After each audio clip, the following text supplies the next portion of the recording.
제목은 하나님은 과연 나에게 어떤 분이신가 하는 것을 깨닫는 시간 갖도록 하겠습니다.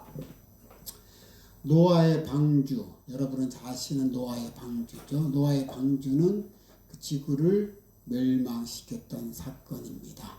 하나님께서 더 이상 눈뜨고 볼 수가 없어요.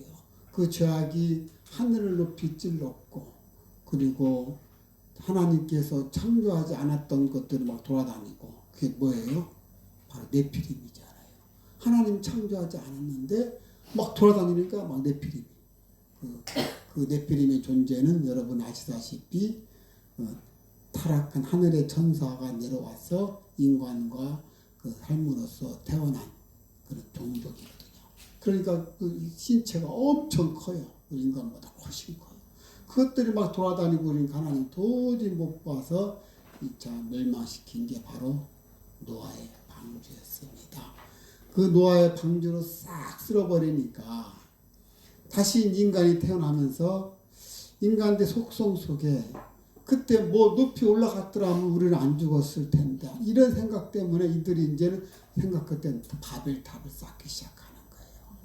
바벨탑을 쌓으면서 또 물에 그런 노아의 방주처럼 그런 심판이 내려와도 바벨탑 꼭대에 올라가면 우리는 살 수 있어 하는 생각과 그러면서 높이 올라가면서 하나님과 한번 교통해야 되겠다 하는 그 인간의 그런 교만한 마음.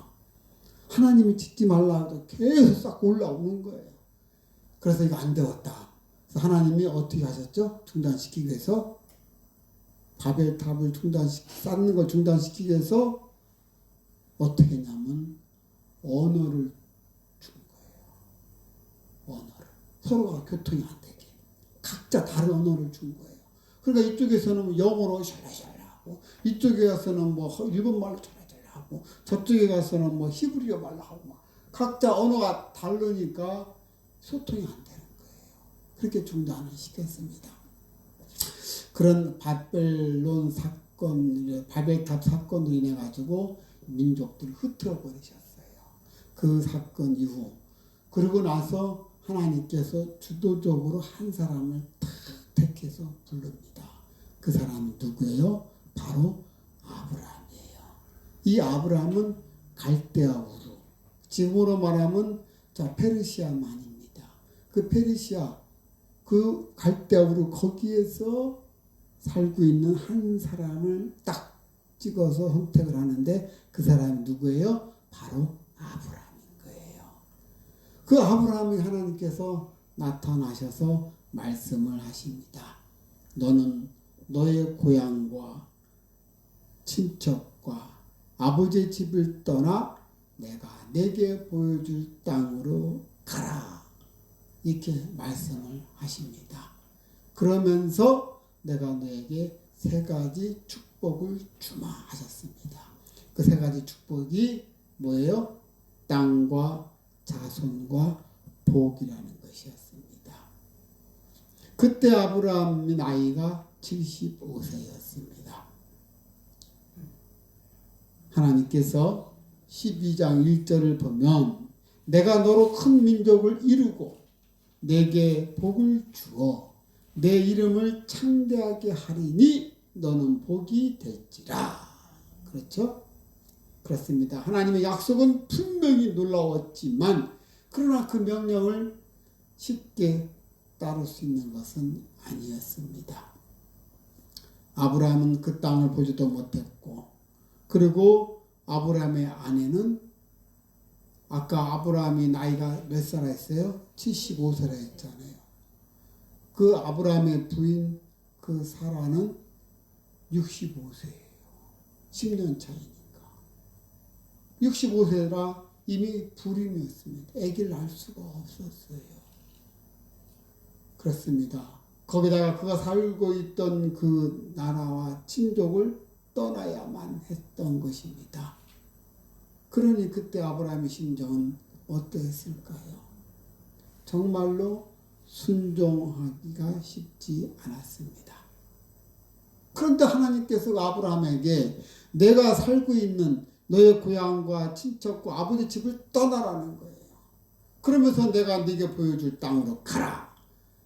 가나안 땅으로 가라는 것이었습니다. 그렇다면 과연 하나님께서 이 아브라함을 부르신 목적이 과연 무엇일까 하는 거예요.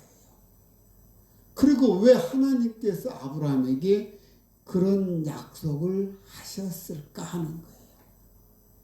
왜 하나님께서 그런 약속을 하셨지? 자, 우리가 창세기 22장 18절을 보면 왜 하나님께서 아브라함에게 그런 약속을 했는가 하는 답이 거기에 나와요. 자, 왜 그 약속을 하셨을까? 자, 22장 18절 자, 읽어보도록 하겠습니다. 자, 보면 또 내 씨로 말미암아 천하 만민이 복을 받으리니 이는 네가 나의 말을 준행하였음이라. 그렇죠? 하나님께서 왜 아브라함에게 그런 약속을 하셨는지에 대해서는 정확하게 밝히 말씀하시지는 않고 단지 하나님은 아브라함이 나의 말에 순종했다는 그 사실만을 지금 기록하고 있습니다. 그렇죠? 너가 나의 말을 준행하였음이니라. 너가 나의 말에 순종했다. 그래서 내가 너를 택했고 그리고 너에게 이런 복을 주겠노라 하고 약속을 하신 것이었습니다. 그렇습니다. 머나먼 길을 걸어서 하나님께서 말씀하신 약속의 땅, 그 가나안 땅에 이제 도착한 그들은 첫째 재산이 불기 시작합니다. 하나님 말씀대로 순종하였더니 상상할 수 없는 막 재산이 불기 시작합니다. 그때 당시에 재산이 뭐였습니까? 가축이었죠. 그렇죠? 이 가축이 막 순식간에 불어나니까 아브라함이 소유한 이 소와 양과 그의 조카 롯이 소유한 조카가 소유하고 있는 가축하고 이게 너무나 많으니까 막 밑에 있는 그들이 서로 싸움이 일어나서 도저히 안 되겠다. 그래서 서로 갈라지자. 그러면서 헤어집니다. 근데 그때 아브라함이 롯을 불러가지고 상황 설명하고 이래서 우리 서로 헤어지는 게 좋겠다. 그러니 너가 원하는 대로 가라. 너가 우하면 내가 좌할 것이고 너가 좌하면 내가 우할 것이니라. 여러분 이 말씀을 잘 의미를 깨달아 보시기 바랍니다. 왜 아브라함이 자기가 먼저 장소를 정하지 않고 롯에게 먼저 장소를 정하게 해요. 너가 먼저 정해라. 너가 이쪽 정하면 난 저쪽을 거겠고 저쪽을 정하면 난 이쪽을 하겠다. 그러니까 롯이 그때 당시 오늘날 강남과 같은 그 소모라 거기를 택하는 거예요. 너무나 화려하고 사람들이 많이 사니까 그 땅을 안 취하겠다. 그래 그럼 너 그 땅으로 가라. 나는 이 험한 땅으로 가겠다. 자, 아브라함이 그렇게 말한 그 취지는 근본적으로 아브라함이 뭘 깨달은 거예요? 자기 자신이 복의 근원이라는 것을 아는 거예요. 그러니까 자기가 어디를 가든 복의 근원이기 때문에 너가 좋은 데로는 가라. 나는 험한 데 간다 할지라도 내 자신이 복의 근원이기 때문에 하나님께서 나에게 복을 주신다고 약속하셨기 때문에 그걸 믿은 거예요. 하나님께서 아브라함에 내가 너에게 땅을 준다고 그랬고 그리고 또 민족을 준다고 그랬고 그리고 또 복을 준다고 세 가지 약속을 하셨죠. 그걸 믿은 거예요. 자기 자신이 복의 근원이라고 생각한 거예요. 그렇습니다. 우리 레마인들도 여러분들도 여러분 스스로가 복의 근원임을 깨달으시길 바랍니다. 여러분이 가는 곳곳마다 복이 될 것이고 여러분이 속해 있는 그 조직마다 여러분들로 인해서 그 조직에 있는 모든 구성원들이 복을 받고 그리고 또 풍성하게 흥행될 것을 믿습니다. 자, 그래요. 자, 15장 1절. 자, 이후에 여호와의 말씀이 아브라함에게 환상 중에 임하여 나타납니다.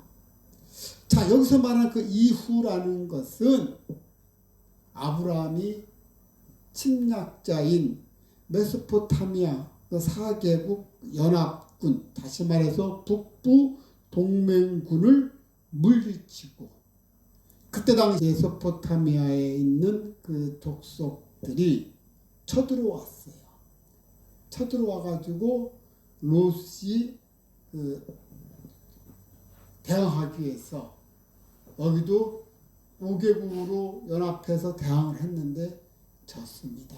이 전쟁이 중동의 최초의 전쟁입니다. 그때 져가지고 롯이 끌려가요. 롯이 자기 가축과 가족들 다 끌려가는 그 소식을 아브라함이 듣게 돼요. 딱 들으니까 홀단신, 당시 아브라함이 거느리고 있던 그 사병 318명 사병을 데리고 쫓아가는 거예요. 참 용기도 대단하죠. 그렇죠? 상대방은 4개 연합 동맹군이었어요. 4개 국가의 연합 동맹군이었는데 아브라함은 1개 사병으로 318명만 데리고 쫓아올라가는 거예요. 그래가지고는 결국은 그들을 물리치고, 그리고는 조카 롯을 구출하고, 그리고 전리품도 다 챙겨가지고 그리고 돌아옵니다. 그때 돌아올 때 맞은편에 두 왕이 맞이하고 있었습니다. 두 왕이 바로 누구예요? 소돔 왕과 살렘 왕. 이 살렘 왕, 예루살렘 왕 멜기세덱인 것입니다. 이 예루살렘 왕 멜기세덱이 떡과 포도주를 가지고 마중 나왔습니다.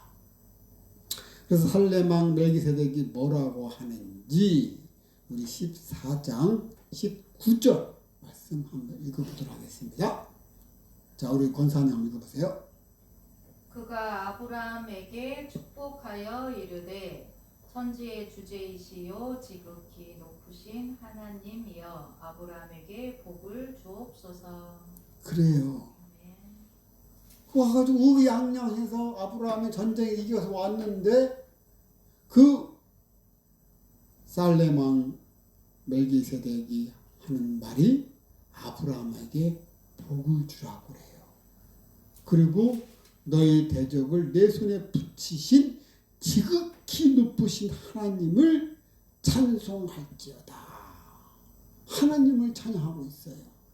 다시 말해서 아브라함, 너가 승리한 것은 너로 인함이 아니라 너를 구축해 준 하나님으로 인해서 너가 그 승리를 얻은 것이다 하는 것을 이야기하고 있는 것입니다.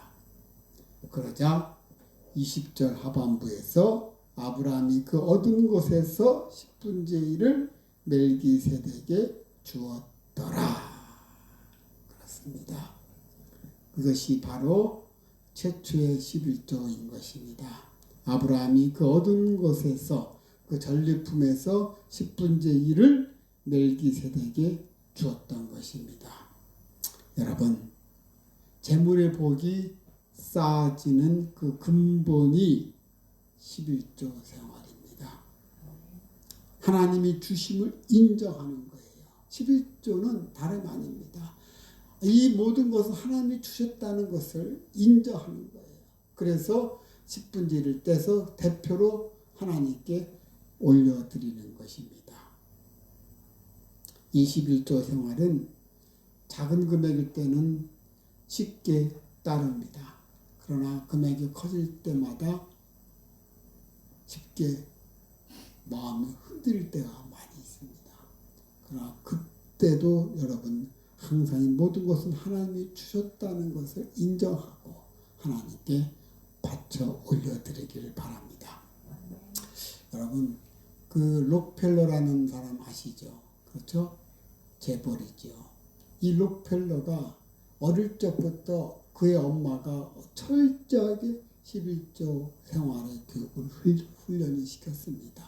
그래서 용돈을 줄 때마다 용돈을 주면서 10분의 1은 꼭 주머니를 바꿔서 오른쪽 항상 11조를 오른손 이렇게 하고 나머지를 분리를 시켰어요. 그래서 오른손에 있는 돈은 하나님 거기 때문에 11조 항상 바꿔놓고 그리고 항상 하나님께 올려드렸어요. 이거를 11조 생활을 어릴 적부터 했기 때문에 철저하게 그 생활을 했던 것입니다. 그래서 나중에는 록펠러가 큰 그룹을 이끌면서도 자기 11조가 얼마인지를 모르니까 따로 직원을 둬가지고 그 직원이 할 일은 록펠러의 11조만 계산하는, 그것도 한 사람이 아니라 아예 팀을 이루는 하나의 과가 생겨가지고 그 팀은 오로지 그냥 록펠러 11조만 체크해가지고 떼가지고 바치는 그 일만 했다는 거예요. 그만큼 록펠러의 그 돈이 어마어마하게 하나님께서 복을 주셨다는 것입니다. 자, 그렇습니다. 그 이후에 아브라함이 그 조카를 구출해가지고 데려온 그 이후에 그 사건인 것입니다. 그 이후에 즉 11조를 바친 이후에 하나님께서 아브라함에게 다시 나타나셔서 말씀하십니다. 이때 아브라함의 나이는 85세입니다. 뭐라고 말씀하시는지 우리 15장 1절, 그때 하나님께서 말씀하시기를 아브라함에게, 그러니까 아브라함은 이후에 아브라함은 떨고 있었다는 얘기예요. 뭔지 모르는 상황에 아브라함이 두렵고 떨고 있으니까 하나님께서 아브라함에게 말씀하시는 겁니다. 아브라함아, 두려워하지 말라라고 얘기하잖아요. 왜 아브라함이 뭐 때문에 떨고 있었을까요? 그래요, 바로 그거예요. 처음에는 그냥 자기 조카 롯 만나 그냥 살리려나 그 의기충전해서 갔는데 막상 기습 공격해서 싹 토토화시키고 그리고 이제 데리고 왔는데 가만 생각하니까 겁이 나는 거예요. 한 개국도 아니고 4개국 연합국가가 또 언제 쳐들어올지 몰라요.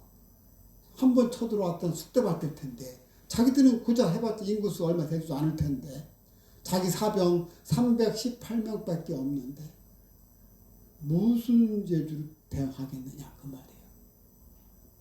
그러니까 두렵고 떨리는 마음이 있었던 거예요. 그걸 하나님이 아시고는 아브라함이 하시는 그 첫 말씀, 아브라함아 두려워하지 말라, 이 말씀 하시는 거예요. 그러면서 나는 너의 방패다. 그리고 너의 지극히 큰 상급이다. I'm your shield. 나는 너의 방패다. 그리고 또 your very great reward. 너의 큰 지극히 큰 상급이라고. reward. 상급이라고. 사카르. 그러니까 정당한 보수라는 얘기예요. 우리가 어떤 일을 하게 되면 한 달에 봉급을 받는 거는 정당한 내 보수잖아요. 그죠? 받을 권리가 있잖아요. 하나님이 그렇게 말씀하시는 거예요. 나는 너가 나를 요구하는 너의 내 보수라는 거. 하나님 자신이 그렇게 말씀하시는 거예요. 야, 이거 대단하다. 우리가 한 게 별로 없는데 우리가 마땅히 하나님을 주장할 권리가 있다고? 하나님 스스로 그렇게 말씀하시는 거예요. 나는 너의 방패고 그리고 너가 마땅히 주장하는 너의 보수가 나다. 사카르 이렇게 말씀하시는 거예요. 그렇습니다. 자, 하나님의 이 말씀은 매우 매우 중요합니다. 근데 많은 사람들이 이 말씀에 대해서 깊이 깨닫지를 못하고 간단하게 쉽게 넘어간다는 거예요. 그렇지만 우리 레마인들은 하나님께 선포하시는 이 말씀의 깊은 그 뜻을 깨달으시고 하나님이 주시고자 하는 큰 은혜를 받으시길 바랍니다. 자, 이 본 말씀은 하나님 자신이 아브라함의 상급 그 자체가 된다는 거예요. 이거 얼마나 놀라운 일입니까? 그렇죠? 하나님이 한 인간의 자체 상급이라는 거예요. 이 말씀은 하나님 자신이 우리에게 사카르, 정당한 그런 보수라는 상급이라는 겁니다. reward, 정당한 그런 상급. 그것도 상급도 그냥 상급이 아니라 very great, 매우 큰 상급이라는 거예요. 그렇습니다. 다시 한번 아브라함아 두려워하지 말라. 나는 내 방패여 너의 지극히 큰 상급이라. 여러분 이 말씀을 가슴판에 새기시길 바랍니다. 여기 아브라함 대신에 여러분의 이름을 한번 넣어서 불러보시기 바랍니다. 세야 두려워하지 말라. 나는 내 방패여 너의 지극히 큰 상급이라. 자, 여러분의 이름을 넣고 30번 시작. 세야 두려워하지 말라. 나는 내 방패여 너의 지극히 큰 상급이라. 누가요? 하나님. 그렇습니다. 우주 만물을 창조하시고 역사의 주관자신 그 하나님께서 여러분들에게 말씀하시는 거예요. 미정아, 두려워하지 말라. Don't be afraid. 두려워하지 말라는 거예요. 나는 너의 뭐라고요? 방패야. 내가 너를 지켜주는 방패라는 거예요. 그리고 나는 너의 정당한 보수가 되는 사카르라는 거예요. 야, 하나님께서 이렇게 겸손하게 말씀하시면서 우리를 세워주시는 이 모습 정말 대단하지 않습니까? 그렇습니다. 하나님께서 우리에게 복을 주시는데 우리는 하나님으로부터 많은 종류의 복을 받습니다. 예를 든다면 물질의 복을 받고 또 건강의 복도 받고 그리고 가정 또는 자식의 복을 받는 등등 많은 복을 받고 있습니다. 그렇죠? 자, 그렇다면 그 중에서 가장 큰 복은 과연 무엇일까? 그런데 우주 만물을 창조하신 하나님께서 우리에게 말씀하시기를 나는 너의 방패가 될 것이며 또 너의 지극히 큰 상급이 될 것이다. 그렇습니다. 하나님께서 나의 큰 상급이라 말씀하십니다. 상급, 사카르, 정당한 보수, very great reward. 즉 하나님께서 당신 자신을 우리에게 내어주셨다는 것입니다. 자, 이 말은 우리들의 모든 행복과 축복의 근원이 된다는 것을 지금 말씀하신 것입니다. 그렇습니다. 하나님은 인간의 생사 화복을 주관하시고 그런 절대적인 주권자로서 그로부터 모든 행복과 축복이 흘러나오는 것입니다. 따라서 우리는 모든 행복과 축복의 근원 되시는 그 하나님을 항상 바라고 그리고 소망하고 의지해야 한다는 것입니다. 이것이 바로 우리 인생을 복되게 하는 비결이라는 거예요. 그렇구나. 그 하나님을 우리가 바라고 소망하고 그분을 의지하는 것이 바로 우리가 복되는 비결이라는 거예요. 그렇습니다. 우리에게서도 가장 큰 축복은 하나님께서 바로 나의 보호자가 되시고 나의 상급이 되신다는 것입니다. 그러므로 하나님을 믿는 우리는 어떠한 위험이나 어떠한 고난이 온다 할지라도 여러분은 두려워할 필요가 없습니다. 왜요? 하나님께서 두려워하지 말라고 했잖아요. 모든 생사화복 주관하시는 분이 하나님이시 여러분의 아버지예요. 믿습니까? 그렇습니다.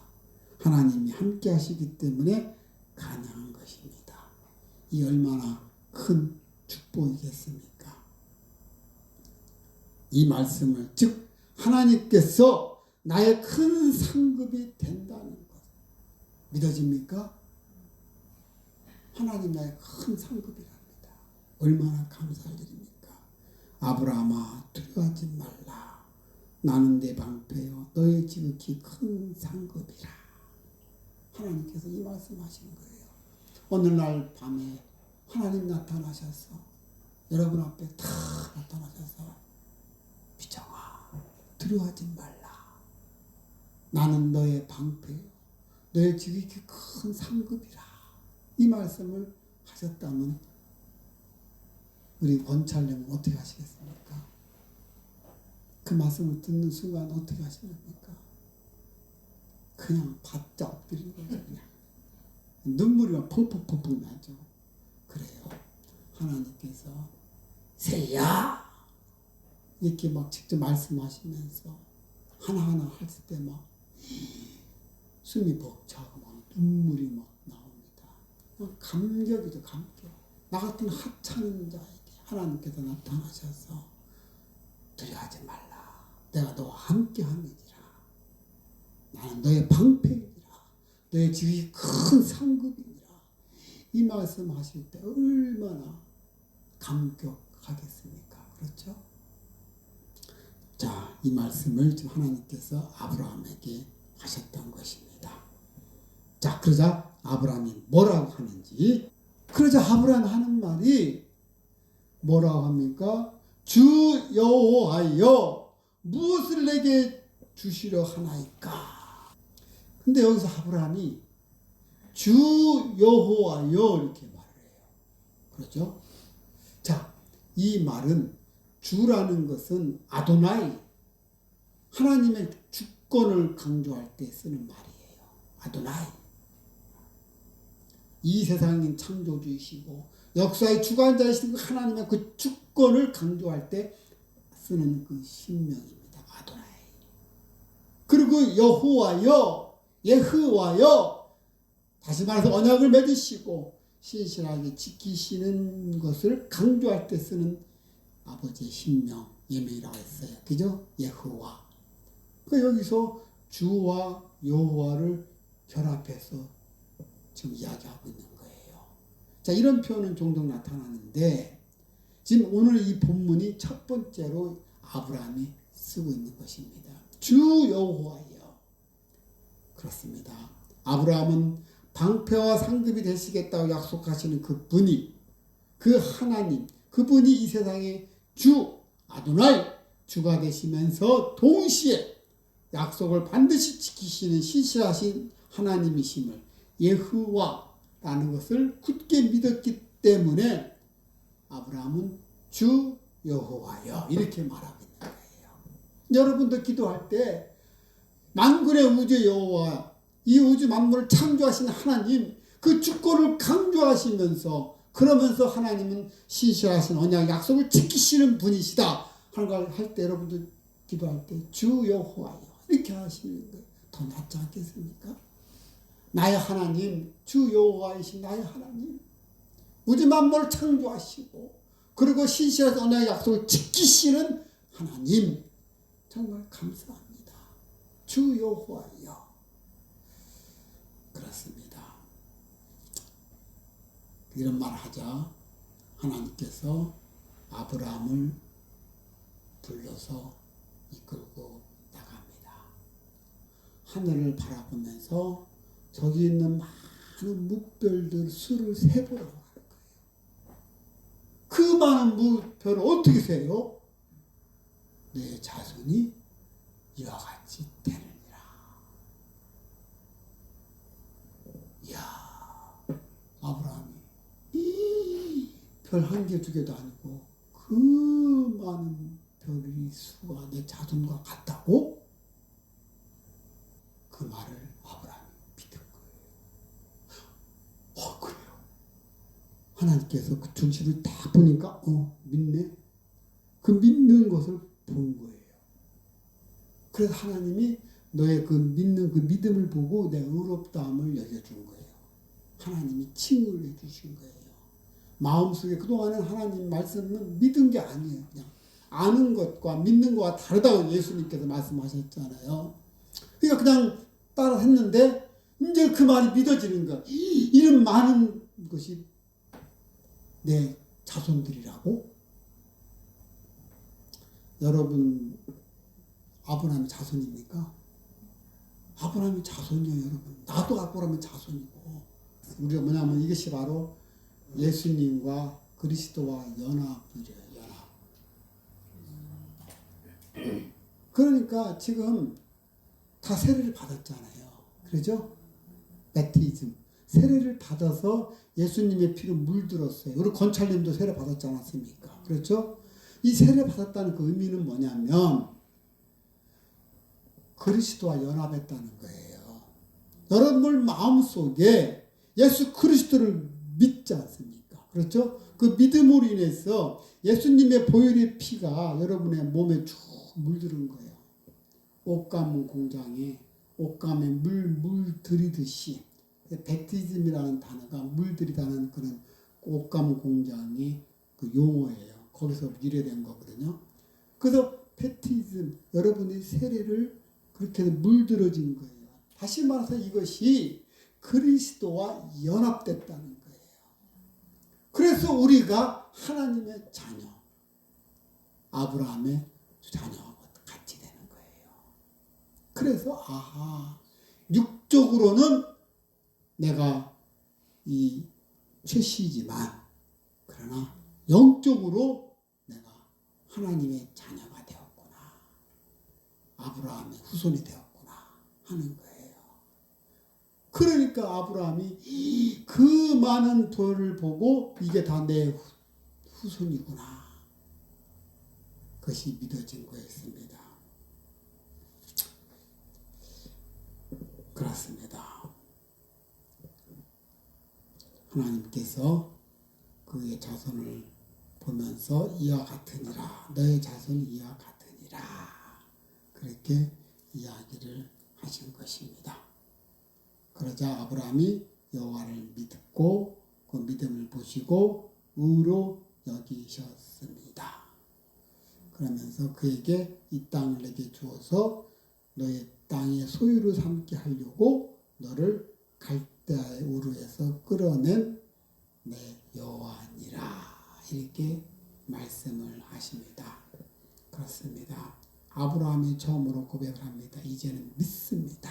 라고 이야기를 합니다. 그래서 하나님께서 그를 의로 여기시고 하나님 하신 말씀이 우상 숭배 쩌들은 갈대아 우르에 있을 때 내가 너를 건져낸 나이니라고 말씀을 하십니다. 그러면서 7절 뭐라 하시는지 다시 한번 하나님께서 또 말씀하시기를 그것은 가나안 땅을 너에게 주어서 기업을 삼게 하려고 내가 그 갈대 우르에서 끄집어낸 나 여호와니라 이 말씀하시는 거예요. 다시 말해서 하나님께서 아브라함으로 하여금 가나안 땅을 차지하게 하기 위해서 부패하고 타락한 우상 숭배 쩌들은 그 땅으로부터 불러내어서 이 가나안 땅으로 인도했다는 것입니다. 이것은 오늘날 하나님께서 여러분들을 우리 성도들을 죄의 자리에서 끄집어내서 부르셔서 이 자리에 있게 하신 거하고 같다는 것입니다. 하나님께서 죄의 자리에서 끄집어내서 하나님의 자녀로 삼으신 것입니다. 그렇다면 하나님께서 아브라함에게 가나안 땅을 주었듯이 우리에게도 하나님이 분명히 주실 줄 믿습니다. 아멘. 그렇습니다. 하나님께서 우리를 부르시는 궁극적인 목적은 앞에서 본 대로 하늘 가나안을 우리에게 차지하기 위함입니다. 그렇죠? 그런데 또 한편으로는 여러분들에게 각자 미션을 주기 위한 것입니다. 하나님은 정말 그 적재적소의 인물 배치를 참 잘하시는 분이에요.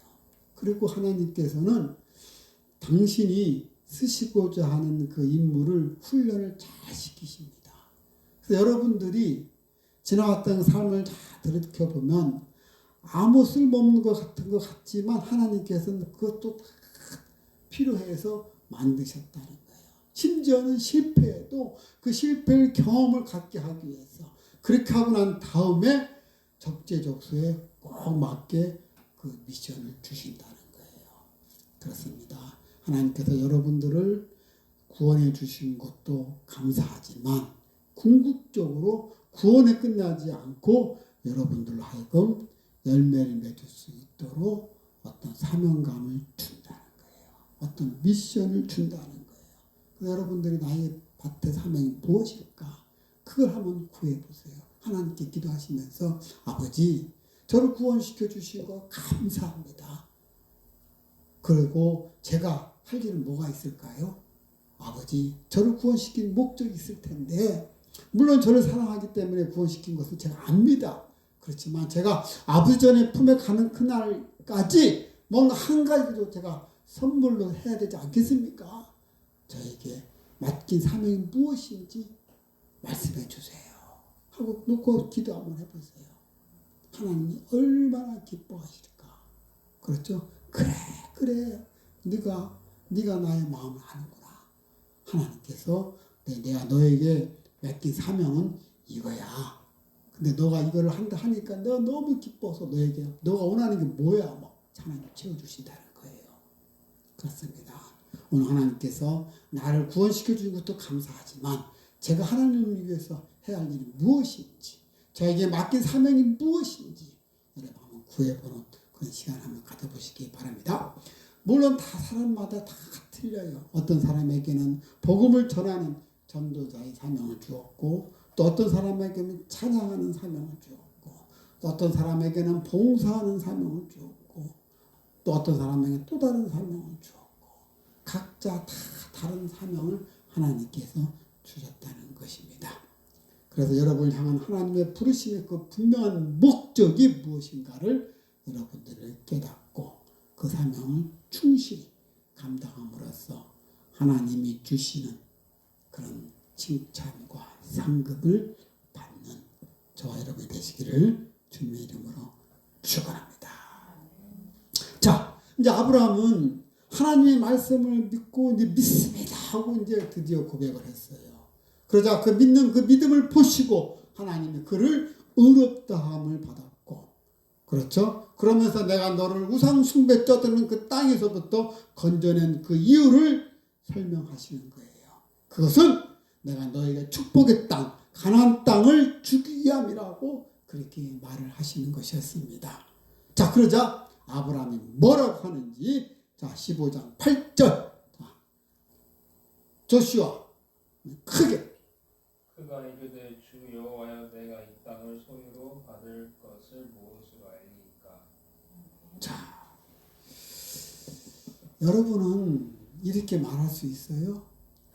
내가 하나님 툭 떨고 있는데 하나님이 나타나서 두려워하지 말라. 나는 너의 방패요. 지극히 너의 큰 상급이니라.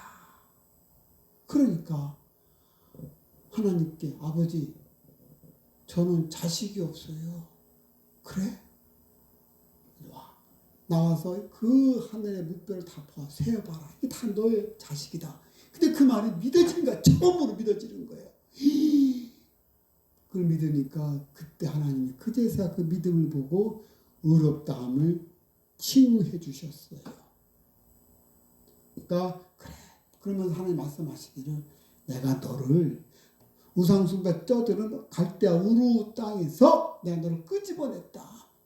끄집어내서 온 이유는 젖과 꿀이 흐르는 이 가나안 땅을 내가 너한테 주려고 데리고 온 거야.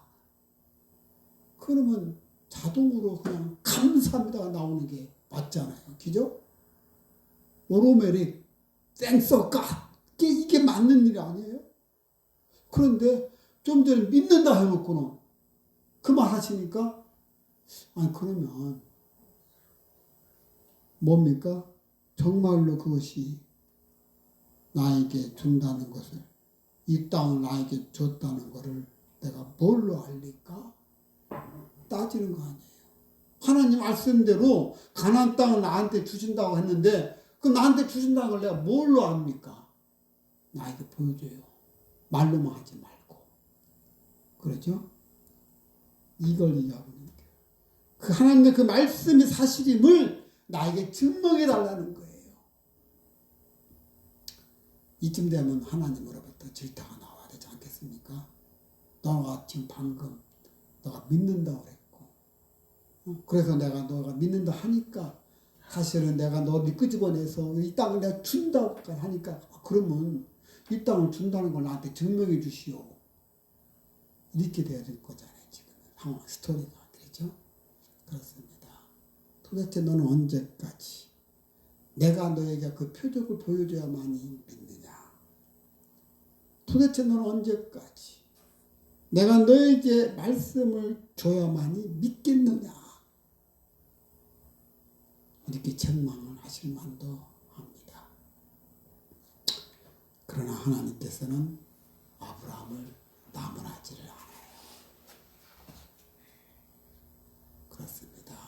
참 여기서 우리는 하나님의 그 마음을 우리가 깨뜨려야 되는 것입니다. 하나님께서 아무 말씀도 안 하시고 그리고는 그 아브라함의 그 요구대로 그 증거를 보여주시려고 하는 거예요. 그러면서 아브라함에게 재물을 준비하라 이렇게 말씀하십니다. 참 여기서 저는 참 우리가 아버지의 마음을 깊이 깨달으시길 바랍니다. 하나님께서는 아브라함에게 한 번도 책망하지 않으셔요. 여기서 우리가 눈여겨봐야 할 제목이 어떤 대목이냐면 아브라함의 태도에 대한 하나님의 대응하는 부분이에요. 지금 아브라함이 참 우리 인간으로서는 할 수 없는 짓을 해요. 그런데도 하나님이 그 아브라함을 끝까지 사랑하시고 이끌어 주시고 그리고 오히려 그 아비멜렉 왕이라든지 또는 바로 왕을 오히려 질타하시는 거예요. 자, 그렇습니다. 여러분 같으면 어떻게 하시겠습니까? 아브라함이 정말 그런 많은 경험을 가졌으면서도 하나님께서 함께 하신다는 걸 알면서도 그런 하는 행동들이 꼭 보면은 정말 믿음의 사람은 할 수 없는 어떻게 보면 또 파렴치한 행동, 자기만 혼자 살려고 하는 자기 마누라를 그냥 내팽개치고 그런 행동도 하는 거 보면은 참 우리로서는 이해가 안 가는 그런 부분입니다. 그렇죠? 그런데 그 후에 아브라함은 하나님을 자기 입으로 주 여호와 아도나이 예호와라고 이 세상의 창조주시며 역사의 주관자이신 그 하나님이라고 강조합니다. 그렇죠? 그렇게 말했음에도 불구하고 하나님을 절대적으로 신뢰하지 않는 그의 태도는 우리가 이해할 수가 없는 부분입니다. 어쨌든 그의 믿음은 그렇다고 치고 그렇죠? 근데 하나님께서 왜 하나님께서 그렇게 아브라함을 그렇게 지속적으로 사랑하시느냐 하는 거예요. 이 부분입니다. 야, 그러고 보면 아브라함은 정말 하나님으로부터 큰 축복을 받은 거네요. 그렇죠? 자, 그런데 아브라함은 하나님이 한 번도 나무라지를 않아요. 아브라함이 그렇게 잘못했는데도 아브라함을 질타하지 않으십니다. 왜 하나님께서 아브라함에게 이렇게 인내하시면서 그를 보살펴 주실까 하는 것입니다. 이것은 그에게 하나님께서 믿음을 심어주기 위한 것이었습니다. 절대적인 하나님을 향한 그 믿음. 그 믿음이 바로 서야만이 그러니까 아브라함은 믿음의 조상이라고 하잖아요. 그죠? 그 믿음을 바로 세워주려고 하나님께서 그렇게 하신 것이었습니다. 아브라함의 믿음이 바로 서야만이 그 믿음을 통해서 이방인인 우리에게까지 그 아브라함의 복이 임하여야 되기 때문에 그래서 하나님께서 아브라함에게 계속해서 믿음을 주시는 것입니다. 다시 말해서 오늘날 여러분을 위해서 됐다는 거예요. 아브라함이 믿음을 바로 세우지를 못했다면 그러면 우리는 아브라함의 후손이 될 수가 없는 거예요. 우리도 믿음을 가지지를 못하는 것입니다. 그러나 하나님께서 아브라함을 세우기 위해서, 아브라함을 믿음의 조상으로 세우기 위해서, 그래서 이방인 우리에게까지 아브라함에 줬던 그 복이 임하게 하시려는 것입니다. 그렇습니다. 얼마나 감사할 일입니까? 그렇죠? 아브라함에게 주는 그 축복이 물론 아브라함 개인에게도 물론 굉장히 축복이지만 궁극적으로 그 축복이 누구한테 임하게 하기 위해서 그렇죠. 바로 나에게, 여러분에게 임하게 하려고 하나님께서 바로 세우시는 거예요. 아브라함 쓰러지면 다시 또 세우고, 아브라함 계속 아브라함 우뚝 세워야지만이 아브라함의 그 믿음을 통해서 흘러서 오늘날 여러분에게까지 믿음이 이어진다는 거예요. 있습니까? 그래요. 하나님께서는 그걸 보신 거예요. 내가 아브라함을 바로 세워야만이 흘러서 우리 조슈아가 믿음이 지켜지는다 하는 것을. 그러니까 그 영혼을 생각하니까 어떻게 아브라함은 혼내킬 수가 없어. 막 세우는 거야. 믿음을 세우는 거예요. 그렇구나. 하나님께서 그 아브라함에게 무한한 축복을 주신 것은 바로 나를 위함이구나. 이것이 깨달아져야 한다는 거예요. 유대교의 그 경전 미드라시라고 있습니다.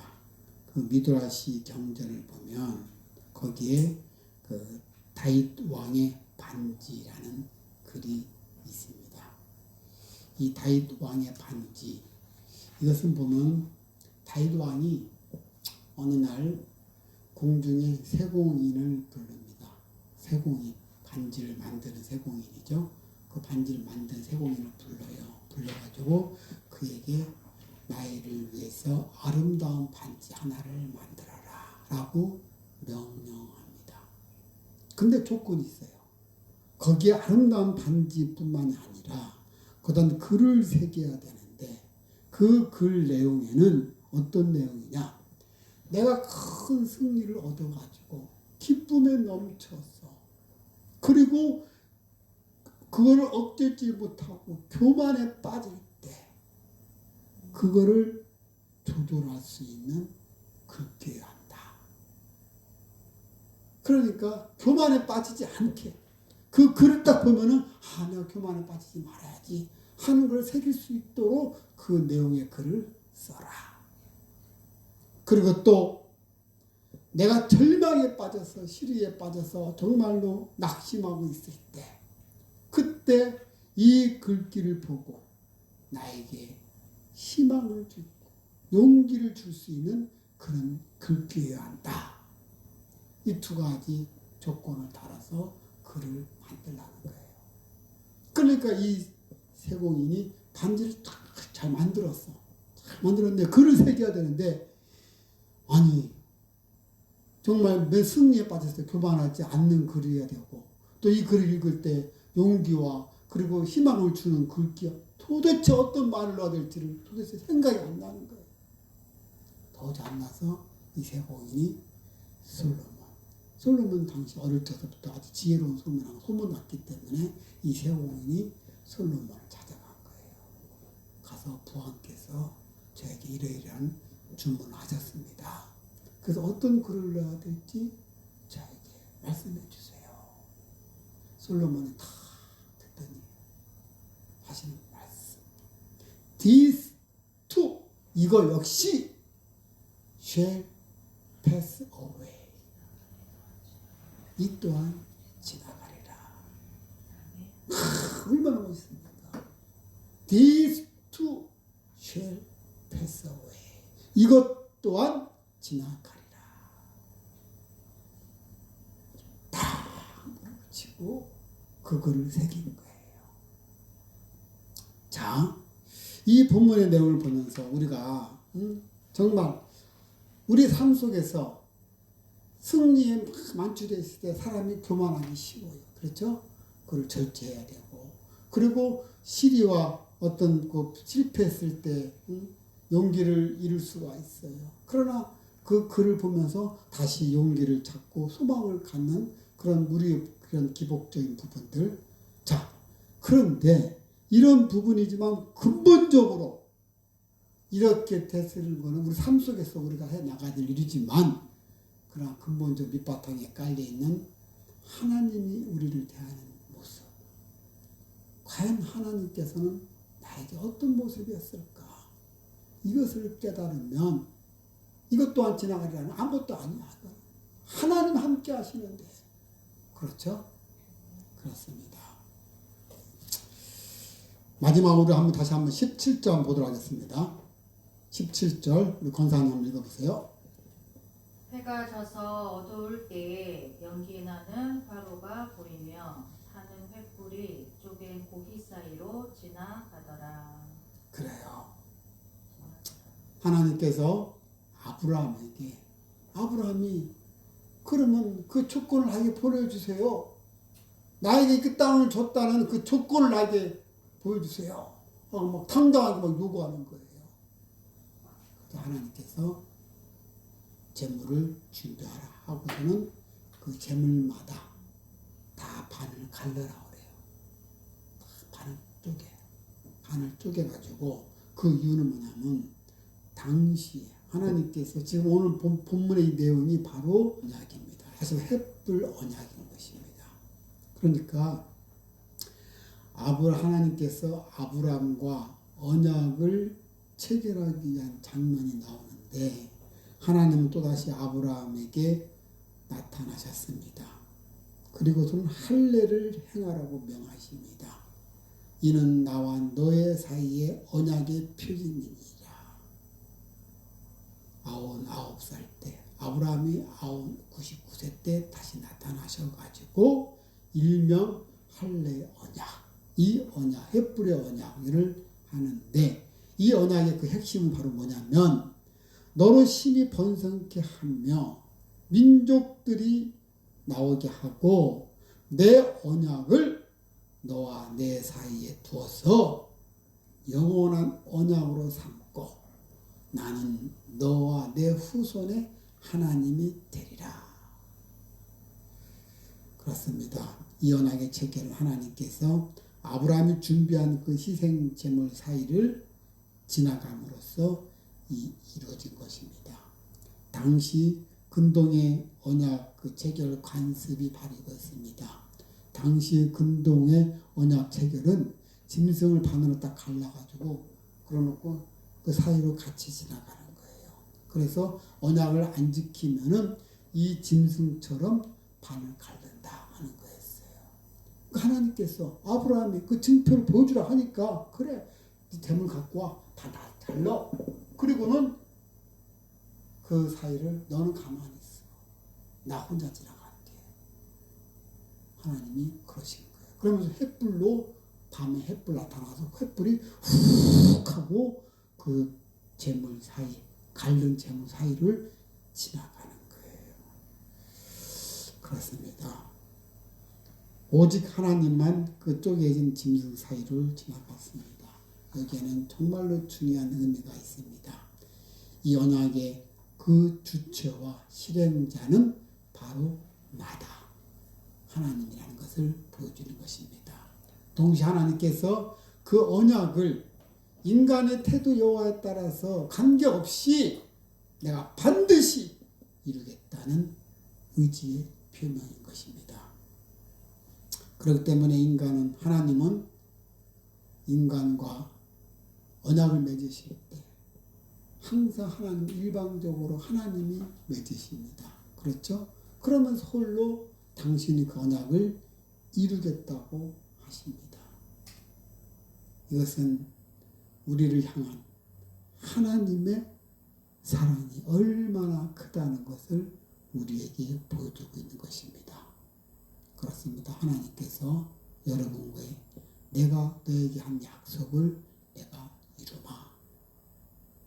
하나님이 그 말씀하시면서 이 언약의 주체와 그리고 실행자는 바로 나야. 나만 믿고 나만 의지해라 하나님께서 이루어주시겠다 하는 것을 아브라함이 증표를 보달라 하니까 그럼 하나님께서 미리 일어날 일을 좋아. 내가 한 말을 지키게 하면 너희도 관습대로 짐승을 쪼개고 그 사이로 내가 지나간다. 그만큼 확신에 찬 하나님의 그 약속을 보여주시는 것입니다. 이것은 비단 하나님께서 아브라함에게 보여주었지만 그러나 그 행실을 통해서 이것이 하나님 나에게 하신 약속이구나. 이걸 느끼시길 바랍니다. 이 말씀이 하나님이 나에게 이루어주시기 위해서 그 증표가 하나님이 그거를 미리 보여주신 것이구나. 이렇게 깨달으시길 바랍니다. 아멘.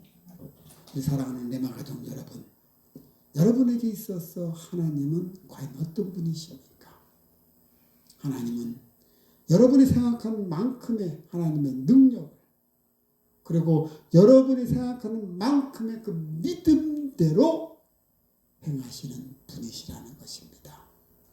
여러분이 생각하는 하나님의 그 능력, 물론 그 이상으로 하나님의 능력을 갖고 계시지만 여러분 생각하는 그 하나님의 그 믿음대로 하나님은 믿음대로 될지어다 그러잖아요. 너가 이만한 믿음을 가지면 그 이만한 믿음 가진 대로 이루어진다는 거예요. 너가 더 큰 믿음을 가지면 더 큰 믿음 가진 대로 이루어진다는 거예요. 그렇기 때문에 믿음대로 될지어다. 그런 여러분이 큰 믿음을 가지시길 바랍니다. 아멘. 그렇습니다. 여러분이 하나님을 높이 세우시면 하나님 또한 여러분을 높이 세우신다는 것입니다. 믿습니까? 그래요. 여러분 항상 하나님을 자랑하세요. 하나님을 자랑하시고 하나님을 높이 세우세요. 그러면 하나님 너무너무 기뻐가지고 제가 나를 높이 세우는구나. 제가 나를 자랑하는구나. 하나님이 그냥 막 어쩔 줄 몰라서 여러분을 높이 세워주신다는 거예요. 아멘. 그걸 믿으라는 거예요. 그런 분이 바로 여러분의 아버지. 여러분의 주 예후와 아돈나이 예후와 오삼나만나의 주권을 가지신 하나님. 약속을 이루시는 하나님. 그분이 바로 여러분의 아버지라는 거예요. 그렇습니다. 하나님 원하신 능력을 믿고 의지하면 하나님은 반드시 이루어 주시는 분이십니다. 그래서 우리는 하나님을 늘 공경하며 경외하는 마음으로 우리가 하나님을 대하고 믿으셔야 한다는 것입니다. 하나님께서는 우리에게 무한하신 사랑을 베풀어 주십니다. 그런데 나는 하나님의 그 사랑에 내 생각대로 내 마음대로 무례하게 행동한 적이 없었는지. 그래요. 하나님께서 나에 대해서 오래 참고 온유하게 되어 주셨는데 나는 그 사랑에 보답하며 감사했는지, 나는 그 사랑에 어떻게 대했는지 다시 한번 나에게 있어서 하나님 어떤 분이신가, 무한하신 그 하나님의 그 사랑을 한번 생각하시면서 감사하시기를 바랍니다. 그런 저와 여러분 되시기를 주님의 이름으로 축원합니다. 자, 기도하시겠습니다. 사랑이 많으신 아버지 감사합니다. 오늘 말씀 속에서 하나님은 주 여호와, 그렇습니다. 아도나이 예호와, 하나님은 우주 만물을 창조하시고 역사의 주관자이신 하나님이시면서 하나님께서 약속하신 것은 반드시 이루시는 예호와 하나님이십니다. 그러나 하나님께서 말씀하시기를 두려워하지 말라. 나는 너의 방패요 너의 지극히 큰 상급이라고 말씀하신 하나님, 그 하나님이 바로 저희 아버지 되시면 너무너무 감사합니다. 날마다 하나님께 감사하면서 하나님만 바라보며 하나님만 의지하며 나가는 저희들의 모습 되게 하여 주시옵소서. 감사하며 사랑이 많으신 예수님의 이름으로 기도하옵나이다. 아멘. 자, 그렇습니다. 다시 한번 기도하면서 여러분 입술을 통해서 정말 하나님 주 예호와 아도나이 예호와 하나님, 그런 하나님이시라면 여러분 입술을 통해서 고백하시면서 감사 고백하는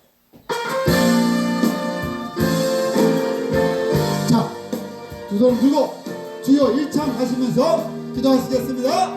주여 아무것도 염려하지 말고 오직 기도와 간구로 아뢰라. 아무것도 염려하지 말고 하나님께 감사로 아뢰라. 아무것도 염려하지 말고 오직 기도와 간구로 아뢰라. 아무것도 염려하지 말고 하나님께 감사로 아뢰라. 지나게 뛰어난 하나님 영광 그리스도 안에서 임하리라. 지나게 뛰어난 하나님 영광 너희 맘과 생각을 지키시리라.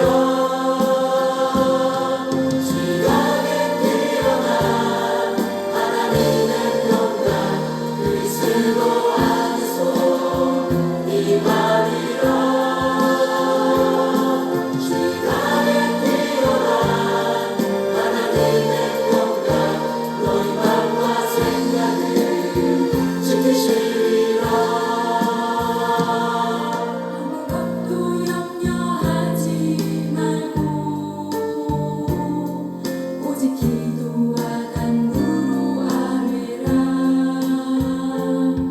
아무것도 염려하지 말고 하나님께 감사로 아뢰라. 아무것도 염려하지 말고 오직 기도와 간구로 아뢰라. 아무것도 염려하지 말고 하나님께 감사로 아뢰라. 지나게 뛰어난 하나님 영광 그리스도 안에서 임하리라. 지나게 뛰어난 하나님 영광 너희 맘과 생각을 지키시리라. 지나게 뛰어난 하나님의 영광 그리스도